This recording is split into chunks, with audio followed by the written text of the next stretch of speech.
नमस्कार. आपल्या स्थापनेच्या 100व्या वर्षामध्ये RSS आपलं खरं स्वरूप दाखवणार हे अपेक्षित होतच. देश आणि समाज तोडू पाहणारे, देशाला प्रचंड मागे नेणारे विघातक उद्योग त्यांचे जोमानं सुरू झालेले आहेत. संघाचे सरकार्यवाह दत्तात्रय होसबळे यांनी भारतीय घटनेतून काही बाबी वगळण्याची मागणी काल जाहीरपणे केली आहे. आणखी त्यांचे अशाच प्रकारचे उद्योग येणाऱ्या काही दिवसांमध्ये जोमाने आपल्याला पाहायला मिळणार आहेत. या अतिशय मोठ्या अशा संकटाचा मुकाबला करण्यासाठी आपल्याला आता तयार राहावं लागणार आहे या पुढच्या काही काळामध्ये. बाकी इकडे ते बबनराव लोणीकर वगैरे भुक्कड लोक सत्तेच्या मगरुरीमध्ये काही बाई बरळतायत, त्याच्याकडे सुद्धा दुर्लक्ष करून अजिबातच चालणार नाही. मिजाज उतरवायलाच लागणार आहे या लोकांची. ते सगळं आपल्या रोखठोक पद्धतीनुसार, आपल्या रोखठोक बाण्यानुसार आपण परखडपणे करत राहूच. परंतु तूर्त मी सांगलीला आलोय 2-3 दिवसांसाठी. अंधश्रद्धा निर्मूलन समितीच्या वतीनं काल सांगलीमध्ये एका प्रकाशन सोहळ्याचं छान आयोजन करण्यात आलं होतं. अंधश्रद्धा निर्मूलनामध्ये संत साहित्याचं योगदान आणि वारकरी संप्रदायातील स्त्री संत या डॉक्टर तारा भवाळकर लिखित 2 छोटेखानी पुस्तिकांचं प्रकाशन या सोहळ्यामध्ये रिंगणचे संपादक ज्येष्ठ पत्रकार सचिन परब यांच्या हस्ते करण्यात आलं. क्रांतिसिंह नाना पाटील यांचे नातू सुभाष पाटील हे या कार्यक्रमाच्या अध्यक्षस्थानी होते. लेखिका डॉक्टर तारा भवाळकर, अंधश्रद्धा निर्मूलन समितीचे डॉक्टर हमीद दाभोलकर आदी मान्यवर यावेळेला मंचावरती उपस्थित होते आणि सांगलीकरांनी या प्रकाशन सोहळ्याला उत्स्फूर्त आणि उदंड असा प्रतिसाद दिला.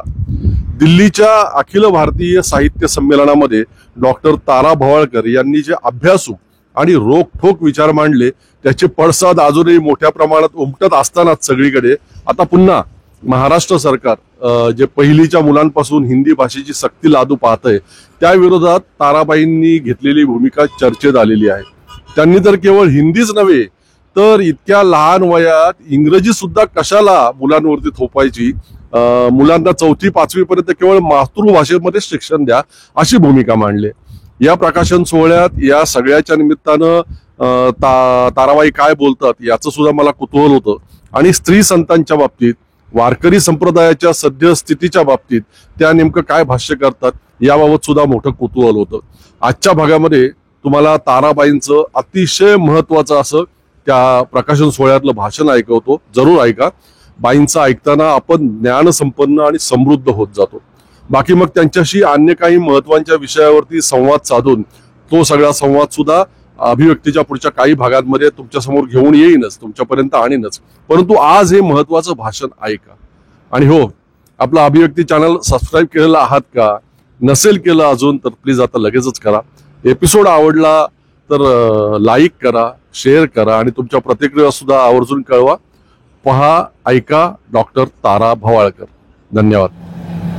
गेले काही दिवस प्रसिद्धी माध्यमांनी मला इतकं घेरून टाकलेलं आहे की माझ्या पायातली आणि घशातली शक्ती ही जवळजवळ शोषून घेतलेली आहे. त्यामुळे मी आपल्या सगळ्यांची क्षमा मागते. नाही तर माझी नेहमी भूमिका असायची की आपण जर बसून बोललो तर श्रोत्यांचा अपमान होईल, तर जर तो अपमान होत असेल तर मीच मला क्षमा मागते. आपण काही तसं मानणार नाही हे मला माहीत आहे. या 2 पुस्तिकांचं प्रकाशन करायचं ठरलं तर त्याच्या आदली ही पहिली पुस्तिका जी आहे अंधश्रद्धा निर्मूलनामध्ये संत साहित्याचं योगदान. मी संत साहित्याबद्दल फार बोलणार नाही, थोडीशी पार्श्वभूमी आणि काही महत्त्वाचे मुद्दे मांडणार आहे. ही जी पुस्तिका पहिल्यांदा आली त्याच्या पाठीमागची एक हकीकत की जे हमीदला सुद्धा माहीत नसेल कदाचित. निळूभाऊ फुले, डॉक्टर दाभोळकर, नरेंद्र दाभोळकर आणि आम्ही एक बरेच कार्यक्रम त्या काळामध्ये घेत होतो. तर आमच्या शेजारच्या इमारतीमध्ये एक असं सभागृह होतं आणि त्या सभागृहात एक कार्यक्रम झाला. तो कार्यक्रम झाल्यानंतर चहा पिण्यासाठी ही सगळी मंडळी माझ्याकडे आली. मधून अधून येत असत, चहा जेवण असं आमचं कार्यकर्त्यांचं चालायचं. तर तिथे त्या दिवशी डॉक्टर आणि निळूभाऊ आलेले होते आणि अशा गप्पा निघता निघता हा संतांचा विषय निघाला आणि मी डॉक्टरांना म्हटलं की डॉक्टर, या परंपरेशी जोडून घेताना आपण संत साहित्याचा आधार घेतला तर तो जास्त योग्य होईल. आणि मग अशा आमच्या गप्पा झाल्या, काही उदाहरणं झाली आणि नळूभाऊंनी त्याला दुजोरा दिला. मग डॉक्टर म्हणाले की आपण असं करूयात की एकूणच समाज सुधारक आणि अंधश्रद्धा याच्यावर एखादं पुस्तक तयार करूयात. आणि त्यातून पुस्तक तयार झालं, समाज सुधारक आणि अंधश्रद्धा. ते बरेच दिवस त्याची आवृत्ती संपलेली होती. आणि मग मी मध्ये राहुलला 2-4 वेळा म्हटलं, अरे ते पुस्तक तुझ्या हातात कुठे आहे का बघ, नाही तर मी तुला प्रत देते, त्याची पुनर्मुद्रण तरी करा, कारण आता कार्यकर्त्यांना त्याची गरज आहे भोवतालचं वातावरण लक्षात घेता. कारण निरनिराळ्या समाजसुधारकांची त्याच्यामध्ये भूमिका मांडलेली आहे. तर राहुल आमचा तसा चतुर आहे, तो कार्यकर्ता म्हणून चतुरही आहे आणि मला असं वाटतं की तो विक्रेता म्हणूनच चतुर आहे. ते वारीचं संधान त्यांनी साधलं आणि मला म्हणाला, आता वारी जवळ आली आहे तर त्या पुस्तकातला पहिला लेख आहे ना, त्याची आपण पुस्तिका तयार करूया. आणि म्हणून त्या पुस्तकामध्ये दाभोळकर डॉक्टरांनी माझा पहिला लेख घेतला होता, समाज हे अंधश्रद्धा निर्मूलनामध्ये संत साहित्याचं योगदान. तो लेख जसाच्या तसा ही पुस्तिका म्हणून छापलेला आहे. मग अशा गप्पा मारता मारता वारकरी संप्रदायातला स्त्री संत हा आणखीन एक विषय, कारण पुन्हा स्त्रियांची भूमिका कशी काय वगैरे आणि स्त्रियांच्यावर अन्याय अत्याचार, सुरुवातीला जे काय स्त्रीमुक्तीचं गाणं म्हटलं की त्याच्यामध्ये आपल्या महात्मा ज्योतिबा फुल्यांनी कसा पुढाकार घेतला वगैरे. तर मी लोकसंस्कृतीचे अभ्यासक आणि संत परंपरेचे अभ्यासक म्हणून मला ठामपणे असं वाटतं की ही स्वातंत्र्याची, स्त्री स्वातंत्र्याची संकल्पना आहे ती सुरुवातीपासूनच आहे. म्हणजे बाईला कळत नव्हतं असं नाही की आपल्यावर अन्याय अत्याचार होतोय, बाईला हे कळतच होतं आणि ती व्यक्तही होत होती. फक्त शिक्षणाबद्दलचे आमचे गैरसमज निर्माण झाल्यामुळे आमच्या मध्यमवर्गीय अभ्यासकांचं तिकडे लक्षच गेलं नाही. मी वारंवार मध्यमवर्गीय अभ्यासक असं म्हणणार आहे, कारण ती वस्तुस्थिती आहे. इंग्रजोत्तर काळामध्ये आपली शिक्षणाबद्दलची एक अपसमज निर्माण झालेला आहे की शिक्षण म्हणजे फक्त लिहिता वाचता येणं, आणि लिहिता वाचता आलं तर ते शिक्षित, नाहीतर अडाणी. आणि म्हणून मग आज सुद्धा एखादी बाई जर घरामध्ये काम करत असली आणि बाहेर काही करत नसले, मी घरातच असते, अडाणीच आहे मी, अडाणी नाही. लिहिता वाचता येणं म्हणजे शिक्षण. याला माझा शिक्षण क्षेत्रात 45 वर्ष काम केल्यानंतर विरोध आहे, सकारण विरोध आहे. कारण लिहिता वाचता येणं आणि शहाणपण याच्यामध्ये खूप फरक आहे. मगाशी जे म्हटलं ते ट्रॅडिशनल विस्डम, अनुभवाने येणारं जे शहाणपण असतं ते शहाणपण मोठं असतं. सचिन परबचा माझा संबंध आला तो अशाच एका कार्यक्रमामध्ये आला. सुरुवातीला काही वर्षापूर्वी आळंदीला एक संमेलन झालेलं होतं, पसायदान साहित्य संमेलन.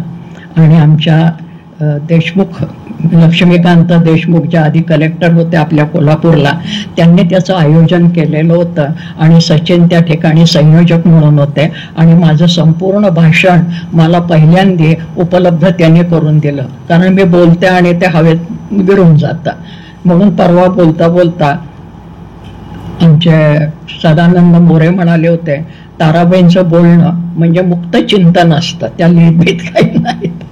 तर ही गोष्ट खरी आहे. आणि ते त्याचं अभिजात मराठीत सांगायचं झालं तर डॉक्युमेंटेशन करायचं काम हे सचिन परबने केलं. ते मला मुद्रित स्वरूपातही उपलब्ध करून दिलं आणि असंही उपलब्ध करून दिलं. तेव्हा आमचा पहिल्यांदा संबंध आला. पसायदान साहित्य संमेलन म्हणजे एका अर्थाने ते संत साहित्याचं संमेलन होतं, पहिलंच संमेलन आणि ते शेवटचं ठरलं. त्यांना ते पुढे करायची होती परंतु ती मालिका झाली नाही. पण का कोण जाणे, लक्ष्मीकांतना वाटलं की मला अध्यक्ष करावं. अहो म्हणलं मी काय कुठे वारीमध्ये गेले नाही, भजन कीर्तन पूजन वगैरे असा माझा काही संबंध नाही, म्हणूनच म्हणे तुम्हाला अध्यक्ष करायचं. कारण माझं जे सगळे विचारधारा किंवा अभ्यास आहे त्याला खरंच मुक्तता आहे, कारण कुठलंच बंधन नाही. बंधन नाही म्हणजे मी शाळा कॉलेजचं सुद्धा बंधन फारसं घेतलं नाही. शाळेमध्ये नाईलाजाने जावं लागलं. आणि कालच मी कुठेतरी सांगितलं, आमच्या वेळेला 11वी SSC होती. 11 वर्षात मी 9 शाळा केल्या. म्हणजे केवढा प्रदीर्घ अनुभव आहे बघा माझा. आणि निरनिराळ्या गावात, निरनिराळ्या ठिकाणी, खेडेगावात क्षणाने सारवलेल्या जमिनीपासून मुंबईच्या दादरच्या विद्यालयापर्यंत आणि कुर्डुवाडी कल्याण सारख्या गावांच्या पासून 1-1, 2-2 वर्ष असं करत करत 11वीची आमची गाडी गेली. आणि मग बायका ज्या किती शहाण्या आहेत हे मला लहानपणापासून कळलं. कसं, मी ग्रामीण भागामध्ये वाढलेली आहे, शेतकऱ्याच्या घरामध्ये जन्माला आलेली, आणि नाईलाजाने पुण्यामध्ये मग काही बिराड होतं, आम्ही राहिलो. आणि माझ्या सुदैवाने मी सर्व प्रकारचा अनुभव जगण्याबद्दल घेतला. म्हणजे मी जिथे राहत होते पुण्याला, ते विद्यानिधी सिद्धेश्वर शास्त्री चित्राव यांचं घर. म्हणजे 4ही वेदांचे ते भाषांतर करते. म्हणजे वेदशास्त्र संपन्न अशांच्या सहवासामध्ये मी राहिले. जन्म झाला तो खेडेगावामध्ये झाला, पुण्यापासून शेतकरी कुटुंबामध्ये. म्हणजे दळण कांडण, भांडी घासणं, नदीवर जाणं, रहाटाने पाणी काढणं, इथपासनं ते वेदाध्ययनापर्यंत हा सगळा प्रकार मी अनुभवलेला आहे.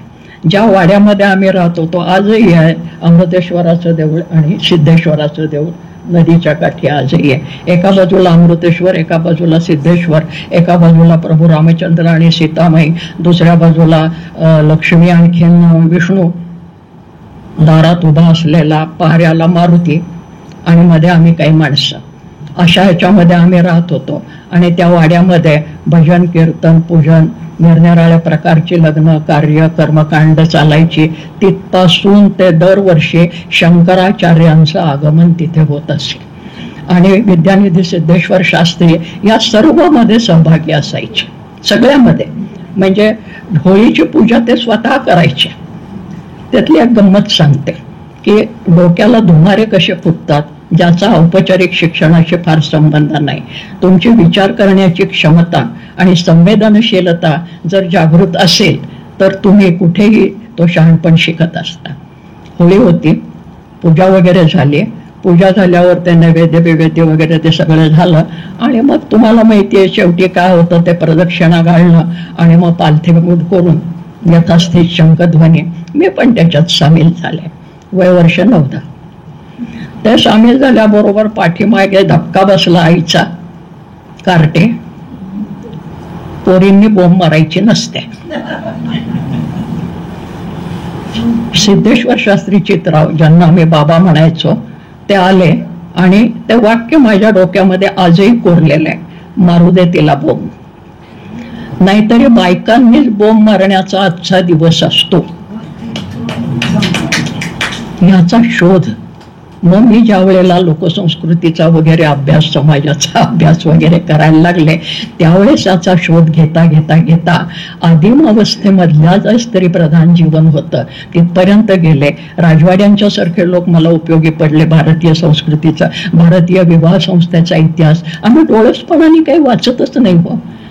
आम्ही नुसतं फॅक्च्युअल ट्रूथ घेतो आणि गप्प बसतो. म्हणजे त्याच्यातल्या फक्त घटना घेतो, त्या घटनांच्या खोलामध्ये जाऊन त्याच्या पाठीमागचा अभ्यास कधी करत नाही किंवा विचार करत नाही. तिथे राजवाडे आले, धर्मानंद कोसंबी आले. गंमत अशी होती आहे की आपल्याला अनेक अंगांनी एका विषयाचा विचार केल्याशिवाय सामग्री आणि तो विषयाचं आकलन होत नाही. आता आपण संत साहित्याबद्दल एवढं बोलत असतो. संत साहित्य काय हो? संत साहित्य लोकसाहित्यच आहे. कारण काय आहे, अभंग आणि ओवी. ओवी हा मूळ छंद. ओव्या किती प्रकारच्या आहेत? आपल्याकडे मुळातला छंद हा ओवी छंद, कारण तो गद्य आणि पद्याच्या सीमारेषेवर आहे. ताल लयबद्ध पद्य म्हणजे ओवी. आणि मग त्या ओव्या बाळाला झोपवण्याची ओवी, दळणाची ओवी, काढण्याची ओवी, सडा सारवणाची ओवी, नुसत्या बायका म्हणत होत्या ती ओवी. 4 ओव्या एका खाली एक एकत्र केल्या एका छंदातला की झाला एक अभंग. असा विचार कोणी आपण रचनेच्या दृष्टीने सुद्धा करत नाही. मास्तर म्हणवणारे लोक आम्ही शहाणे.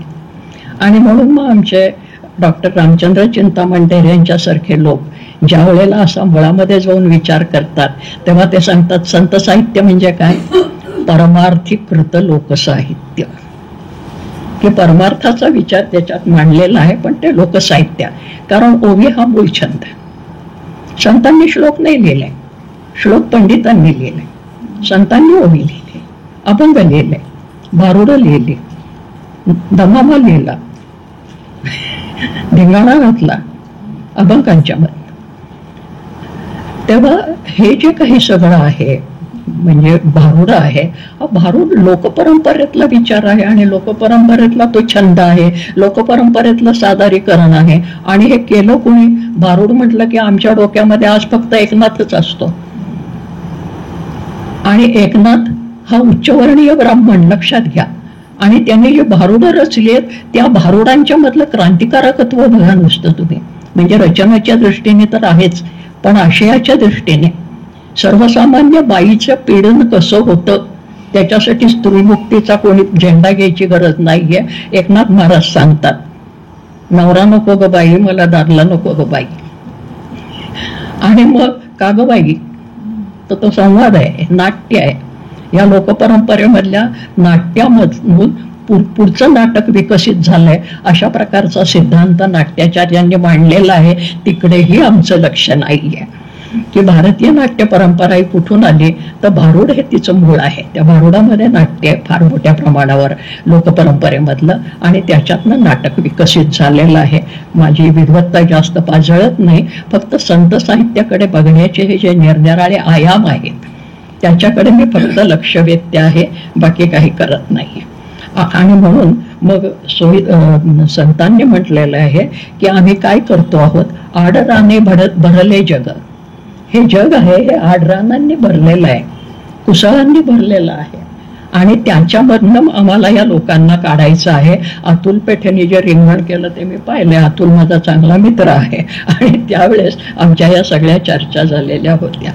आणि म्हणून संबंध जे संत परंपरा आहे ती संत परंपरा कुठपासून आहे, उलटसुलट विचार होत आहेत. त्यातल्या एक मूलभूत भूमिका तुमच्या समोर मांडते आहे की संत साहित्याचा विचार करत असताना नुसता पांडुरंग, विठ्ठल आणि वारी वगैरे एवढंच विचार करून चालत नाहीये. तर संत साहित्याचा उपयोग काय आणि त्याच्याकडे त्यांनी काय केलं नेमकं संत साहित्याने, याबद्दल विद्वानांनी ज्या चर्चा केलेल्या आहेत त्याच्यामध्ये न्यायमूर्ती महादेव गोविंद रानडे, जे स्वातंत्र्यपूर्व काळामधले फार मोठे विचारवंत, त्यांनी मांडणी केलेली आहे rise of the Maratha power या ग्रंथामध्ये. मराठ्यांच्या सत्तेचा उत्कर्ष या नावाने त्याचा विकास झालेला आहे, भाषांतर झालेलं आहे मराठीमध्ये. आणि मराठा पॉवर म्हणजे मराठ्यांची राजकीय शक्ती ही कुणी उदय केली, कुणामुळे उदय झाला? शिवाजी महाराजांच्यामुळे. आणि या शिवाजी महाराजांना महाराष्ट्रामध्येच हे स्वराज्य स्थापन करण्याची प्रेरणा कोणी दिली? महादेव गोविंद रानडे म्हणतात संत साहित्याने दिली. कारण संत साहित्याने काय केलं तर इथलं परंपरा जिवंत ठेवली, भाषा जिवंत ठेवली. सध्या गेले 4-6 दिवस भाषेवरनं प्रचंड गदारोळ चाललेला आहे आणि त्या अभिजात भाषा वगैरे, आणि त्याच्यामुळे बोलून बोलून मी इतकं थकली आहे की आता तुमच्या समोर मला बसून बोलावं लागतंय. कारण इतक्या प्रसिद्धी माध्यमांनी पिडलंय मला की काय विचारता सोय नाही. तर तो पाठ सोडून देऊ आपण. तर सांगायचं तात्पर्य, रानडे म्हणतात की संतांनी जर काय केलं असेल तर संतांनी पहिली गोष्ट मराठी भाषा जिवंत ठेवली. भाषा ही नुसती बोलण्याचं साधन नसते, भाषा हा अस्मितेचा मानदंड असतो. आपल्या भाषा हे संस्कृतीचं वाहन असतं. तुमचं खाणं पिणं, सण वार, चाली रीती, रूढी, उठणं बसणं हे तुमच्या भाषेतनं व्यक्त होत असतं. त्यामुळे कुठलीही एखादी भाषा घेतली आणि ती भाषा आम्ही लगेच वर्षात शिकवून त्या पोराला पंडित करून टाकतो, हे शक्य नसतं. कारण त्या भाषेमधनं संबंध सांस्कृतिक पैस हा आकलन होत असतो. आणि म्हणून आपली जी मातृभाषा आहे त्या मातृभाषेमधून हा पैस हा पूर्णपणे आकलन झालेला तो आमच्या संतांनी जिवंत ठेवला महाराष्ट्रामध्ये तळागाळापर्यंत, श्रमकऱ्यांच्या पर्यंत. म्हणून त्या पंढरीचा पांडुरंग हेच दैवत. महाराष्ट्रामध्ये देव काय थोडे आहेत का महाराष्ट्रामध्ये आणि भारतामध्ये? परंतु वारकऱ्यांनी जो घेतला तो विठ्ठल घेतला. तो विठ्ठल सर्वसामान्य माणसाचं प्रतीक आहे.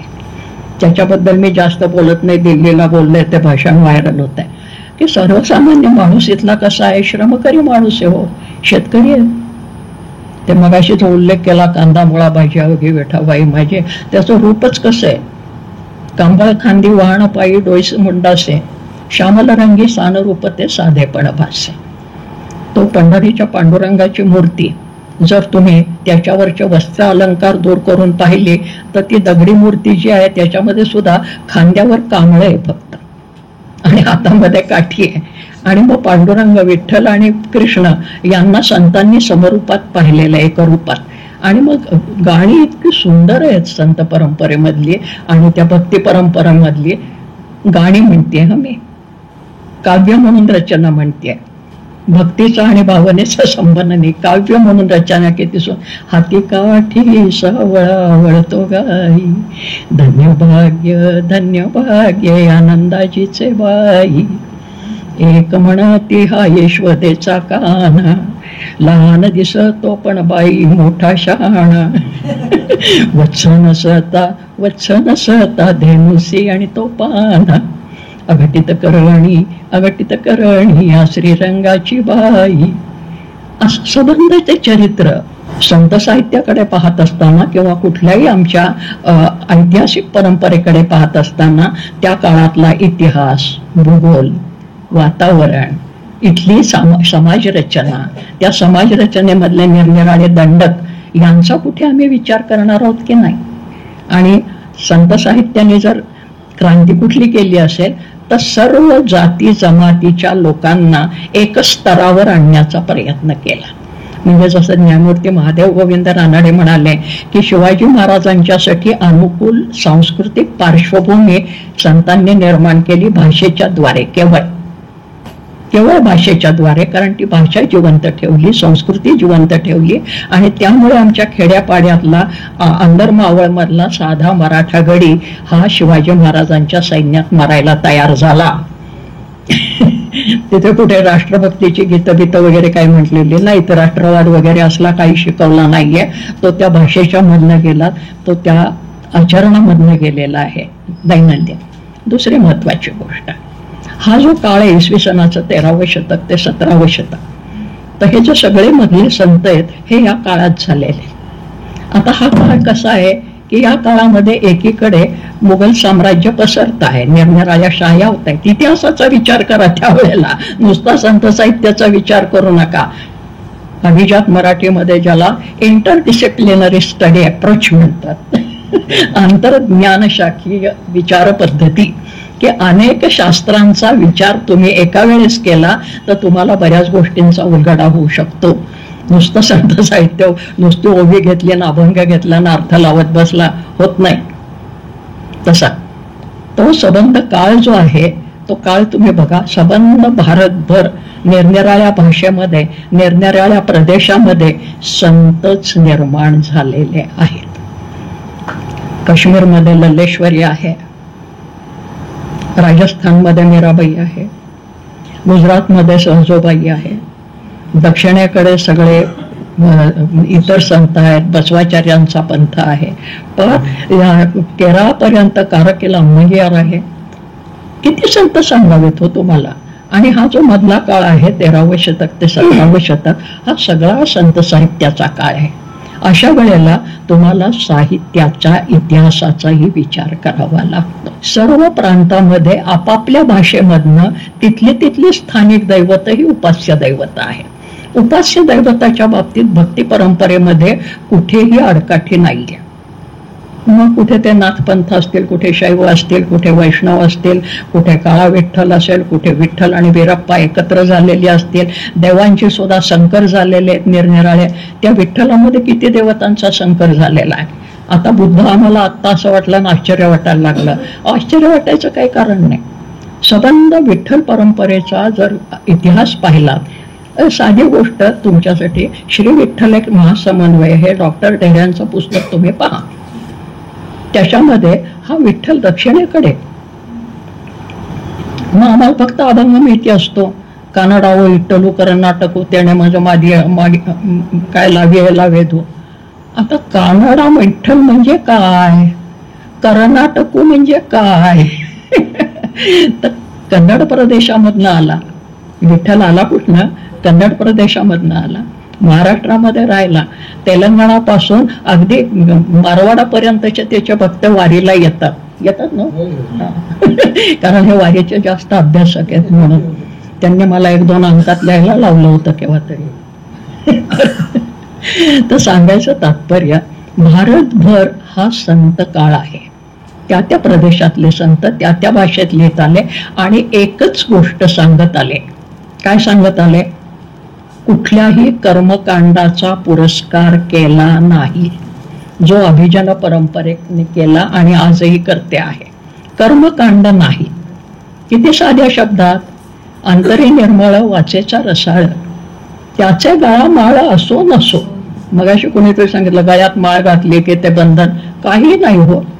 अंतरी निर्मळ वाचेचा रसाळ, गोड बोला, मन निर्मळ ठेवा. मग तुम्ही गळ्यामध्ये माळ घातली तरी चालेल, नाही घातली तरी चालेल, ते महत्वाचं नाहीये. संतच हे आपले काय ज्याला आपण म्हणतो की ज्याला आत्मचिकित्सा म्हणतात, ते आत्मचिकित्सा संत करत आहेत सगळे संत. आणि त्या संतांच्या मध्ये फक्त महाराष्ट्रातले नाही, उत्तरेकडे संत ते करतायत. फार कशाला, इस्लाम धर्मीय ते करतायत. आता कबीरच्या जातीचाच पत्ता नाही, पण कबीरदास आणि तुकाराम हे 2 जण असे आहेत की ते आत्मचिकित्सा करण्याच्या बाबतीत कडेलोट आहे. की काय झालं, अमुक झालं की ते डोक्याचे केस काढले पाहिजेत, तमुक झालं की केलं पाहिजे, कर्मकांड सगळे. आमचे कबीरदासजी म्हणतात की जर केस भादरून तुम्हाला काय पावित्र्य बिवित्र्य येत असेल तर बकऱ्या आणि मेंढ्याचे केस तर परत परत कापले जातात, मग ते स्वर्गात जातात का? ही आत्मचिकित्सा. मुंडाये हरिमिलाय, मुंडन केलं की परमेश्वर भेटतो. मुंडाये हरिमिलय सबको लय मुंडाय, 12 जो मुंडते भेडन वैकुंठ काय. वारंवार मुंडन केलेलं भेड बकऱ्या काय वैकुंठाला जात नाहीत. तर तुमच्या कर्मकांडामध्ये तुम्ही ज्या वेळेला गुंतून राहता त्यावेळेस त्या कर्मकांडाची चिकित्सा सगळे संत करतात, उत्तरेपासून दक्षिणेपर्यंत. त्यांची उपास्य दैवत वेगळी वेगळी आहेत. मगाशी म्हणलं तसं दक्षिणेकडचे सगळे शैव आहेत.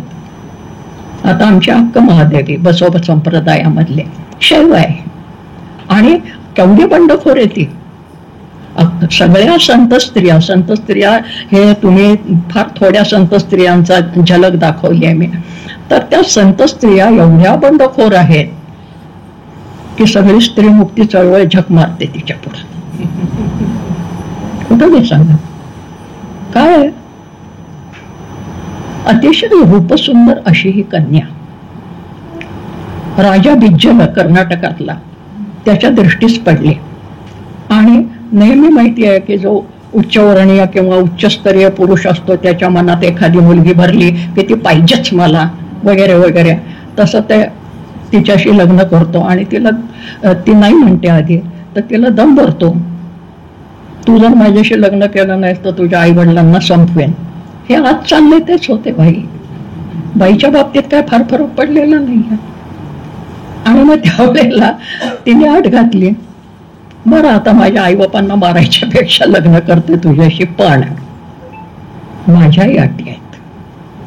ती शिवभक्त आहे, शिवलिंगाची उपासना करते आहे तिचा. आणि ती म्हणते माझ्याकडे शिवभक्त येणार, त्यांची मी अवभगत करणार, त्यांचं मी आदरातिथ्य करणार. पण हे आदरातिथ्य करत असताना मला अडथळा करायचा नाही कोणी, कुठल्याही कारणावरनं. प्रपंच अड येता उपयोगी नाही त्याच्यासाठी. आता आमचे पुरुष संत सांगतात कामक्रोध आड पडले पर्वत राहिला अनंत पलीकडे वगैरे. एखाद्या बाईला असं वाटत नसेल का की प्रपंच हा धोंडा आहे, स्त्री ही मोक्ष मार्गातली धोंडा आहे वगैरे असली वचन आम्ही ऐकतोय. पण एखादा पुरुष हा मोक्ष मार्गातला धोंडा असेल असं बाईला वाटत नसेल का? वाटलंय, फक्त आम्ही त्याच्याकडे लक्ष दिलं नाही. कामक्रोध आड पडले पर्वत राहिलं अनंत पलीकडे. आमच्या पुढच्या विठाबाई सारख्या संतांनी म्हटले, गोदाबाई सारख्या संतांनी म्हटले, या बायांची नावं सुद्धा माहिती नाही घेत हो. एवढी आमची बहिणाबाई पहिल्यांदी पातिव्रत्य पातिव्रत्य म्हणून नवऱ्याची सेवा करत राहिली. एक क्षण असा आला की वैतागली होती आणि मग ती म्हणायला लागली की पाहताची एक ग्रहशैल, हे घर माझ्या समोर पर्वतासारखं आडवं पडलंय, मला पलीकडे जाता येत नाही. हे एखादी बाई म्हणतेय, त्याला लिहिता वाचता येण्याची गरज नाहीये. परत एकदा सांगते, स्त्रीमुक्तीचा विचार करणाऱ्यांनी जरा पुनर्विचार करायला शिकावं. संत साहित्यातल्या या किती संत स्त्रियांना लिहिता वाचता येत होतं, पुरुषांना तरी किती लिहिता वाचता येत होतं. समाजातल्या सर्व स्तरातल्या महात्मा ज्योतिबा फुल्यांनी शाळा काढली त्या मुलींच्या शिक्षणासाठी. सगळ्या जाती जमातीच्या मुलांना तरी शिक्षणाची मुभा होती का लिहिता वाचता येण्याची? तात्या पंतोजीच्या शाळा फक्त एका विशिष्ट जातीच्या लोकांच्यासाठी होत्या. मिशनरी आमच्याकडे आले आणि मिशनऱ्यांनी आमच्याकडे शाळा सुरू केल्या, तेव्हा पुरुष शिकायला लागले. हे आम्हाला माहितीच नाहीये. महात्मा ज्योतिबा फुले मिशनऱ्यांच्या शाळेत शिकले, त्यावेळेला आमच्या पुण्याच्या ब्राह्मणांनी त्यांनाही मारझोड करायला सुरुवात केली, हा बाटलेला आहे म्हणून. फार कशाला आमच्या बेळगावची संत, बेळगावचे सुधारक होते, त्यांची अवस्था अशीच झालेली आहे, मिशनरी शाळेमध्ये शिकले. गंगाधर पंत देशपांडे आणि बाकीची मंडळी. तर अशी कितीतरी गोष्टी सांगता येतील. आम्ही इतिहासही नीट वाचत नाही. अरे नुसती चरित्र, आत्मचरित्र जरी वाचलीत ना तरी समाजाचे हे सगळे ताणेबाणे लक्षात येतील. फक्त मन आणि मेंदू मोकळे ठेवून ते वाचले पाहिजे. स्त्रियांच्या बद्दलची जी काही हरिनारायण आपट्यांच्या कादंबऱ्या वाचा ना साध्या, की एकत्र कुटुंब फार चांगलं होतं आणि मग त्याच्यामध्ये स्त्रियांना संरक्षण होतं वगैरे वगैरे. त्या स्त्रियांची काय अवस्था होत होती एकत्र कुटुंबामध्ये, हरिनारायण आपट्यांच्या कादंबऱ्या वाचा त्या काळातल्या. 1920च्या आधीच्याच आहेत सगळ्या, म्हणजे किती जुन्या आहेत बघा. आणि त्याच्यामध्ये एखादी तरुण स्त्री जर कुटुंबामध्ये विधवा झाली एकत्र कुटुंबामध्ये, तर त्या घरामध्ये ती अजिबात सुरक्षित नव्हती. घरातला सासरा, दीर, आणखीन कोणी शेजारचे पाजारचे सगळ्यांची ती शिकार होत होती. बघतच नाही आम्ही. आणि ज्याला आपण असा आंतरज्ञानशाखीय विचार करायला पाहिजे, नुसता संत साहित्याचा असा विचार होत नाही. ते संत साहित्य केव्हा कुठे कसं निर्माण झालं, कुठल्या कुठल्या जातीचे संत तिथे तिथे होते ते तुम्ही बघा. आमच्या रवींद्र पोखरकर आज मुद्दाम आलेले आहे तिथे, कारण ज्या वेळेला नाशिकला त्यांनी माझी एक मुलाखत घेतली होती सीतायनवर, त्यावेळेला तेही चकित झाले. म्हणले आम्हाला हे माहितीच नव्हतं काही. म्हणलं तुम्ही दुसरं काही बघितलंच नाही त्याला, तर तुम्ही काय करणार? आणि मग तेव्हापासून ते लोक परंपरेच्या प्रेमात पडले. त्याला तर मी काय करू?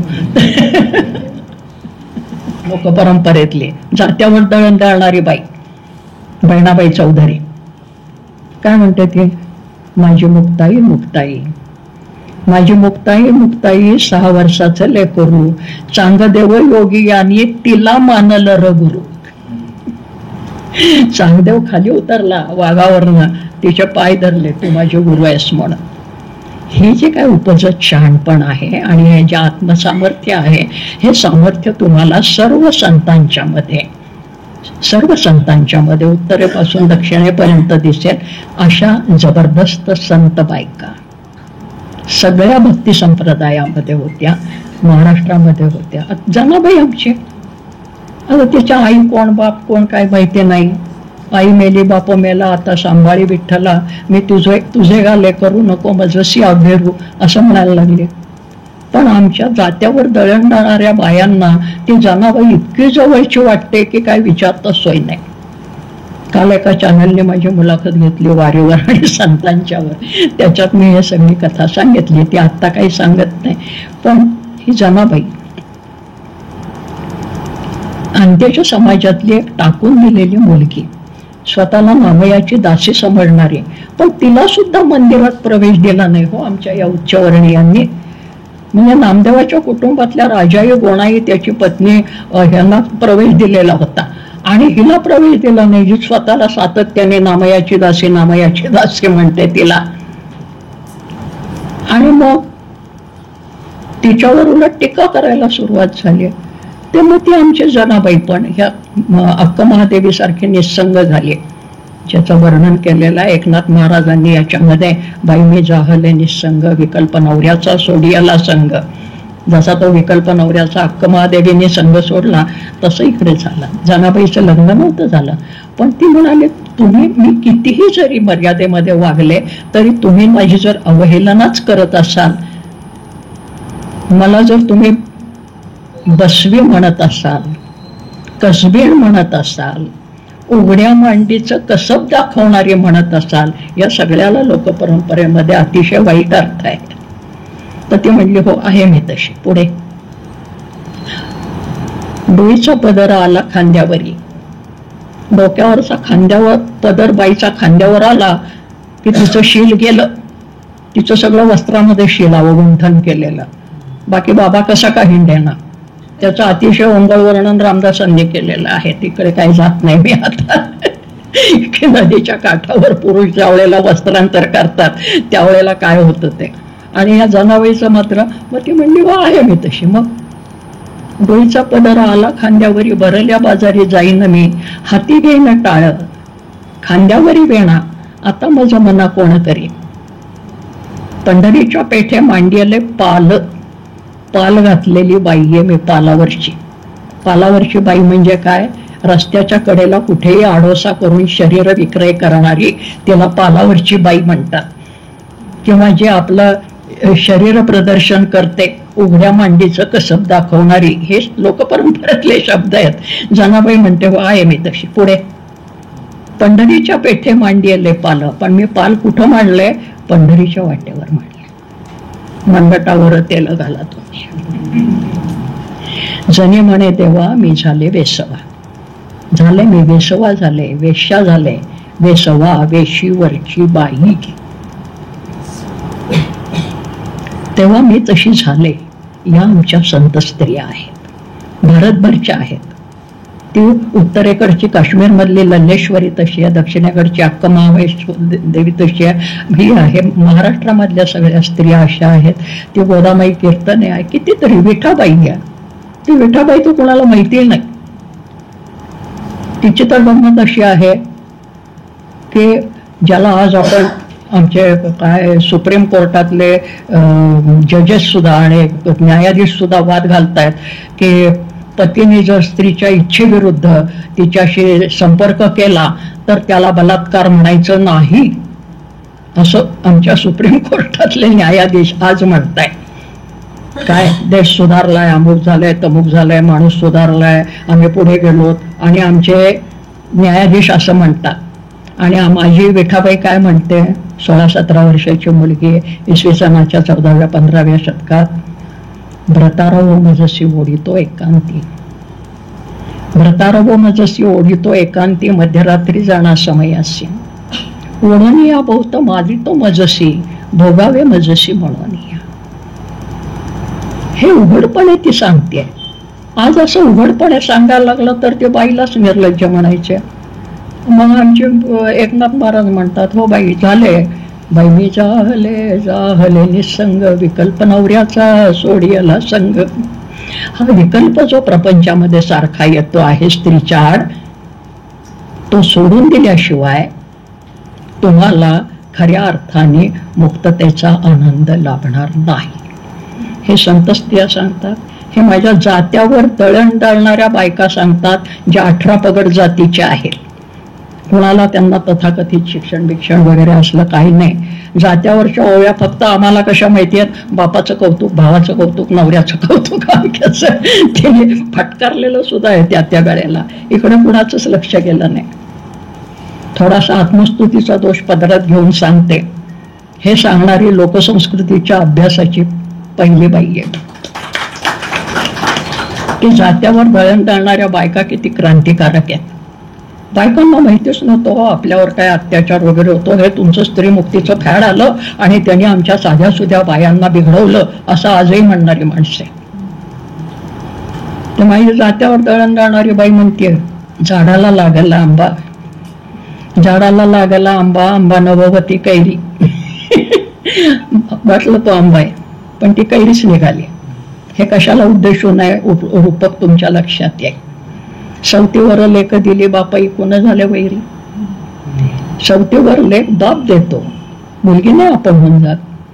तर त्यावेळेला बाप वैऱ्यासारखा वागतो. आई वडील जोपर्यंत असतात तोपर्यंत भाऊ भाऊजे सांभाळतात. आई वडील गेल्यानंतर त्या भाऊ भाऊजे दुरावा करतात. आई बापाच्या राज्यात तांब्या तुपाचा केला रेता. आईला माझं कौतुक होतं. मी तूपभर हे लोटीभर तूप खाल्लं तरी आई काही म्हणत नव्हती. आई बापाच्या राज्यात तांब्या तुपाचा केला रेता, भाऊ भाऊजाईच्या राज्यात नाही पाण्यावरही सत्ता. हा जो विषम वर्तणूक आहे स्त्रीच्या बाबतीतली, तो बाप असू देत, भाऊ असू देत, नवरा असू देत, ते तिला कळत होतं. त्यामुळे नवरा सुद्धा ज्या वेळेला विषम वागणूक देतो तोही तिला कळत होता. फार कशाला इतर बायांच्या नादी लागणारे पुरुष, लग्नाची बाई सोडून. त्याच्याबद्दलही ती बाई म्हणते, घराची अस्तुरी जसा कर्दळीचा गाभा. अस्तुरी बायको, स्त्री, अपभ्रष्ट रूप. घराची अस्तुरी जसा कर्दळीचा गाभा. किती कोवळी, किती छान, कर्दळीच्या गाभ्यासारखी कोवळी घरची बायको. पण हा पराया नारीसाठी चोर गल्ली मंदी उभा. असं फटकारणारी, ही जात्यावर दळण टाळणारी बाई, हिला तुम्ही अडाणी म्हणणार का? हिला स्त्री मुक्ती कळत नाही असं म्हणणार का? त्यामुळे केवळ लिहिता वाचता येणं म्हणजे शहाणपण नाही. हे मला संत स्त्रियांनी शिकवलं, हे मला लोकपरंपरेने शिकवलं. कारण संत परंपरा जी आहे ती लोकपरंपरेचं परिमार्जित रूप आहे. संतांनी भक्ती क्षेत्रामध्ये लोकशाही निर्माण केली. म्हणजे संतांची ही भक्ती संप्रदायातली लोकशाही आहे की सर्व जाती जमातीचे संत एका स्तरावर, सर्व दैवत ही एका स्तरावर. कुठलं दैवत मोठं लहान नाही, पवित्र अपवित्र नाही. तेव्हा लोकशाहीमध्ये जसे सर्व एका स्तरावर असतात, तसे भक्ती संप्रदायामध्ये सर्वांना एका स्तरावर आणण्याचं काम जर कोणी केलं असेल तर ते संतांनी केलं. आणि त्याचं चित्र वारीमध्ये दिसावं अशी संतांची अपेक्षा होती. की जात पात धर्म याच्या पलीकडे जाऊन ते होत नाही हे आपल्याला दिसतंय. कारण आपली पुन्हा समाजातली जी परिस्थिती आहे ती त्याच्या आड येते आहे, याचाही आपण कुठेतरी स्वीकार केला पाहिजे. मगाशी आपण तक्रार केली, त्या दोन गोष्टी संतांनी केल्या. त्यातली एक गोष्ट म्हणजे जे उच्चवर्णीय आपल्याच नादामध्ये होते त्यांनाही भूमीवर आणला. की तुम्ही म्हणता तेवढं तुमचं अलौकिक अशा प्रकारचं नाहीये, तुमचाही देव हाच आहे धर्माच्या पातळीवर. आणि जे अज्ञानी होते, खालचा स्तर मी नाही म्हणत, हा अधिक अज्ञानी होता, जो उग्र दैवतांची उपासना करत होता, त्यांनाही संतांनी शहाणपण शिकवण्याचा प्रयत्न केला. म्हणजे तुकाराम बाबा म्हणतात, वेताळे फेताळे जळो त्यांचे तोंड काळे, तो हा देवाचाही देव बळिया माझा पंढरीराव, तुका म्हणे चित्ती दरा रखुमाईचा.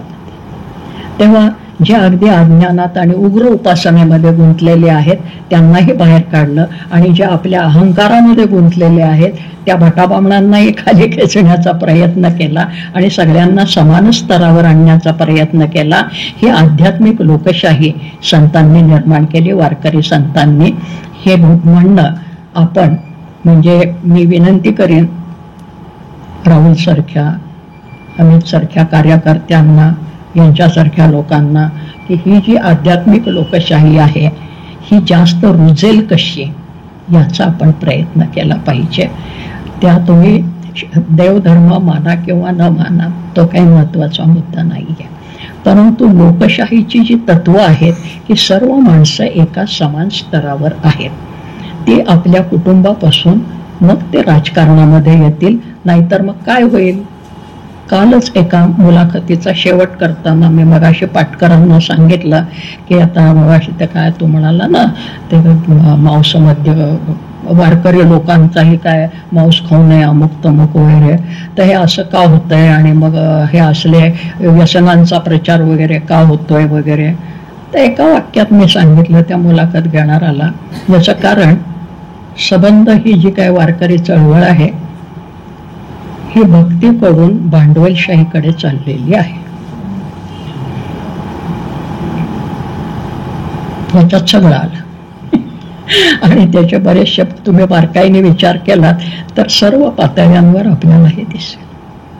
नाही तर तोपर्यंत वारकऱ्यांनी आपल्या कष्टाशिवाय दुसरं कोणाचंही घेऊ नये. आता वारकऱ्यांच्यासाठी अन्नछत्र आहेत आणि मिष्टान्न चाललेली आहेत आणि तिथे मारामाऱ्या चाललेल्या आहेत ते पदरात पाडून घेण्यासाठी, की ज्या वेळेला आमच्या तुकाराम बाबांनी सांगितलंय भिक्षापात्र अवलंबणे जळो जेणे लाजरवाणे, किंवा उत्तरेकडच्या आमच्या कबीरदासजींनी सांगितलेलं आहे मांगन मरण समान आहे मत कोई मांगो भीक, मांगन से मरना भला ये सतगुरु की सीख. सगळ्या संतांनी हेच सांगितलंय. हो, फक्त आम्ही त्याच्याकडे लक्ष देत नाही. आम्ही कर्मकांडामध्ये गुंतलेले असतो. याच्यामधनं बाहेर येणं हा महत्वाचा भाग आहे. या पुस्तिका निमित्त आहे. कारण या पुस्तिकामध्ये मी जो विषय मांडलेला आहे तो मुळामध्ये मी परत ते स्थान सुद्धा महत्वाचं आहे. तेवढी एकच घटना सांगते की आकाशवाणीने लाड व्याख्यान मला म्हणून त्यांची महत्वाची असते. वर्षाआड एक व्याख्याता निवडला जातो महाराष्ट्रातनं आणि त्याला 3 व्याख्यानं आकाशवाणीवर द्यायची असतात. ती दिल्लीला रक्षण केली जातात आणि सर्व ठिकाणी वाजवली जातात. मला ही व्याख्यानं 93 मध्ये देण्याची संधी मिळाली आणि त्याला विषय आकाशवाणीच देते तसा दिलेला होता संत कवयित्रींची संतांची स्त्रीमुक्ती संकल्पना आणि आजची स्त्रीमुक्ती. त्यामुळे ती व्याख्यानं काय द्यायची ती दिली. पण ती व्याख्यानं द्यायची सुद्धा मला संधी कुठे मिळाली? कोकणामध्ये महाडला 14 तळ्याच्या काठी बाबासाहेब आंबेडकर सभागृहामध्ये. हा एक मोठा मजेशीर योग होता आणि त्या ठिकाणी मांडणी केली. मगाशी ज्यांनी उल्लेख केला की स्त्रीमुक्तीचा आत्मस्वर हे पुस्तक त्याच्यातनं निर्माण झालं. त्याच्यातला थोडासा अंश याच्यामध्ये आलेला आहे. याच्या पलीकडे तुमच्या डोक्याने तुम्ही स्वतंत्र विचार करायला लागलात तर अनेक प्रकारचे आत्मस्वर सापडत जातील. याच्याबद्दल माझ्या मनात शंका नाही. माझ्या कुठल्याही पुस्तकाचा एवढा गाजावाजा करत समारंभ झाला नव्हता आणि इतक्या लोकांना ताटकळत ठेवायला नव्हतं मी कधीही. ते राहुलने केलं. त्यामुळे जे काय कोणाला हे द्यायचं असेल ते तिकडे पार्सल करा. रामकृष्ण आहे.